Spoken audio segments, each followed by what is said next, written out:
name is John. I'm from Salt Lake City, Utah.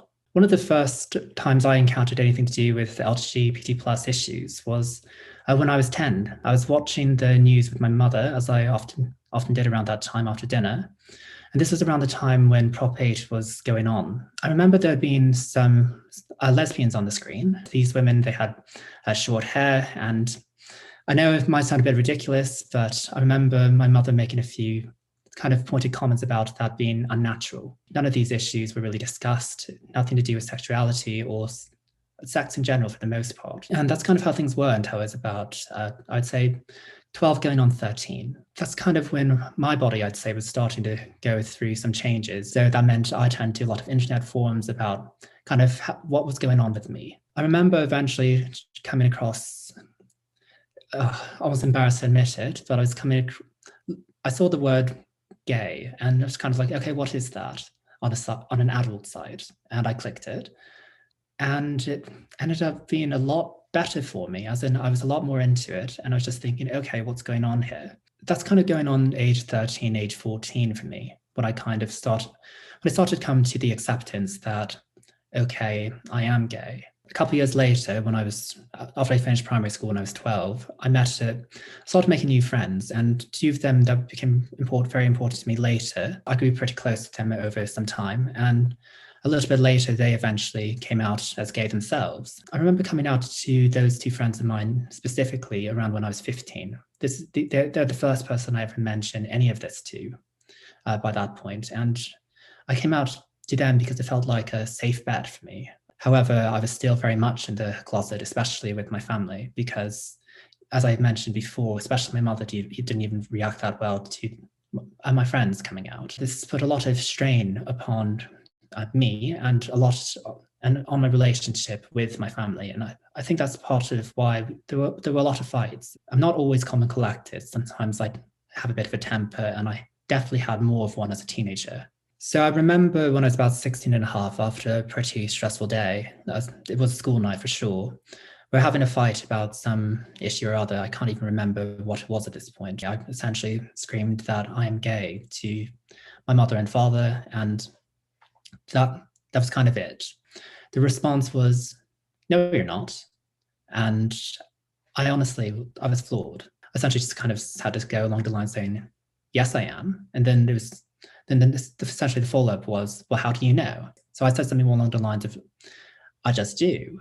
And they said, well, how do you know if you haven't had any interaction with people? To be honest, I didn't really know how to respond to that. And I just had to say, well, I am gay. I've known for a while. And it just kind of got awkward. And I eventually just had to leave it at that. And I went up the stairs and went to bed. I kept waiting for one of my parents to bring it up, because it's not as though the conversation never happened. I remember my father driving me back home from somewhere in the city. And I just kind of went, so I came out a few days ago. And his response to me was that things hadn't really changed. He seemed as though he kind of entertained the idea, but he said, for my mother's sake, that do not speak about it again. I finished school and I started university and never brought up the issue again. Around the spring of 2019 was a pretty difficult time for me. It culminated in a lot of self-harm and an unsuccessful suicide attempt. Luckily for me, I hope for those who do care about me, I didn't succeed.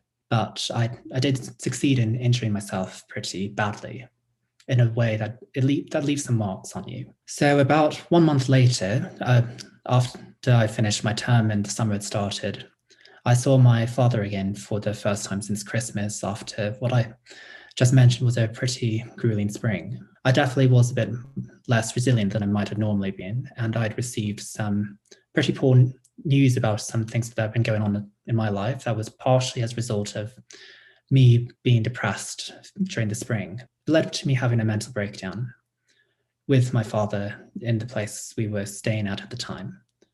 And it was not very pretty.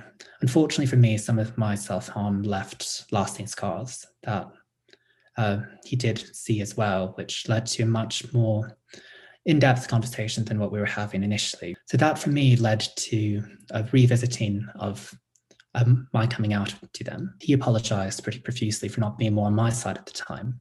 And it was how I learned that one of the reasons he was a lot less accepting than even I had hoped was that my parents had to be a united front. He didn't want to be the good parent and my mother the bad parent.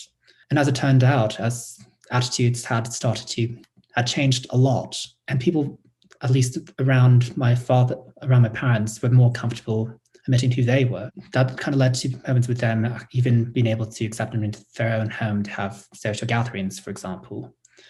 And that's at least led to, as my father put it, some softening of my mother's view, as in it's no longer about right or wrong, it's about me, at least, being happy, both healthy and happy is what he wanted. And that was honestly a pretty cathartic moment for me, knowing that things could